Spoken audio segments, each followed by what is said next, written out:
Hey guys, it's Alicia here with Keller Williams South Tampa. Thank you for joining me again on Millennial Monday. Before we get into this video, I want to address the elephant in the room, which is that my friends have left me. We got into a spirited debate, went south pretty fast. I'm hoping to have them back by next October. Fingers crossed. I hope you'll stay along for the video anyway, because we're going to continue the first-time homebuyers process, right? At this point, we have been pre-approved. We found the right realtor. That might even be me. And now we are on to step number 3. All right, guys, we're going to talk about managing our expectations when buying your first house, okay? In 2018, for single-family residential sales in Hillsborough County, the average sale price was $227,000. For first-time home buyers, that dropped down all the way to $190,000. So we're looking at almost a $40,000 discrepancy there, and the reason for that is pretty obvious, which is that as first-time home buyers, we typically have less to put down, and we don't have equity to pull from a previous home to supplement that, right? So we really have to manage our expectations when we go into this process. You may have an idea in your mind about what you're looking to get, right? And now that you've gone through the trouble of getting pre-approved and finding the realtor, you're going to be opening a lot of doors. Like, a lot of doors are going to be in your future, most likely. And there's going to be a lot behind them.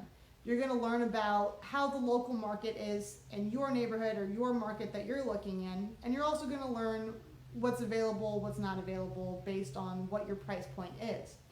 Now, keep in mind, your pre-approval amount should not really be the max. You should not max that out when you go buy your house. You really don't want to be house poor. So you want to manage your expectations so that you can get a home that you love at a price that really works for your lifestyle so that you can afford your mortgage.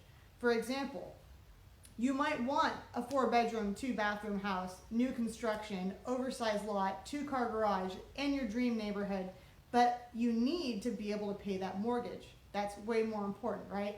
And remember, this is your first house. It's not your last house. Very few people stay in the house that they bought. Very few people stay in the very first house they bought for the rest of their lives. For many of us, this is a launching point. This is our starter home. So keep that in mind. If you find that in the neighborhood that you'd prefer to live in, the condition of the homes you're finding are not up to your standard, you have to ask yourself if you're willing to put in the work to get it to that standard, or if you'd prefer to look outside of that neighborhood. Right? There are some concessions that you make there. You really want to evaluate what's most important to you.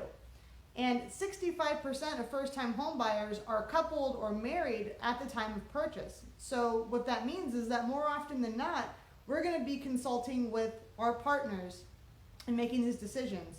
And just in day-to-day life, we don't agree on everything, and that's okay. You live completely separate lives before you met each other. You come together, you love each other, but you don't agree on everything. So what you really want to do is establish which hills you are willing to die on, which is just like good advice in general, right? Like in your relationship, but we're not here to talk about that.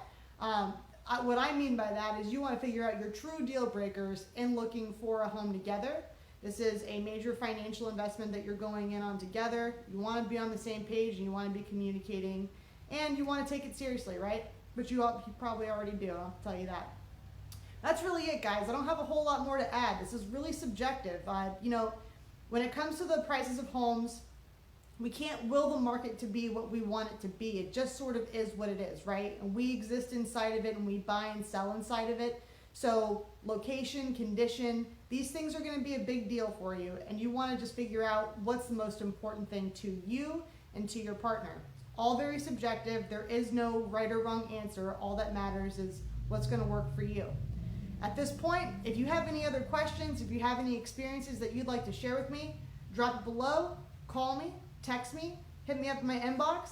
I'm here for you guys. That's what I do. That's my job, okay? So let me know if you need me. You take care. Enjoy the rest of your Monday and the rest of your week.